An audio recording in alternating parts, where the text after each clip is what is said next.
এই বছরে না দুর্গাপুজোর মেকআপ সিরিজে আমি চেষ্টা করেছি সব ধরনের বেস ক্রিয়েট করে তোমাদেরকে দেখানোর, কারণ তোমরা অনেকেই আছো যারা হেভি বেস পছন্দ করো, আবার অনেকেই আছো যারা হালকা বেস পছন্দ করো। সো এখানে আমি ফার্স্টে দেখতেই পেলে ক্রাইলনের একটা রিফিল ইউজ করলাম, তারপর কন্ট্রোর ব্লাশ দিয়েই আমি পুরো ফেসটাকে ভালোভাবে ব্লেন্ড করে নেবো।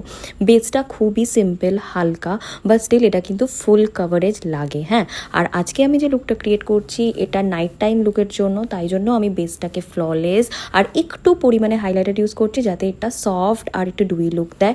চোখের মেকআপটা আমি রেখেছি আমার আউটফিটের সাথে ম্যাচিং করে। আই মেকআপের ওপরও আমি অনেকগুলো লুক শেয়ার করেছি, heavy eye makeup, soft eye makeup, আর এখানে দেখো আমি একদম লাইট আই লুক করেছি।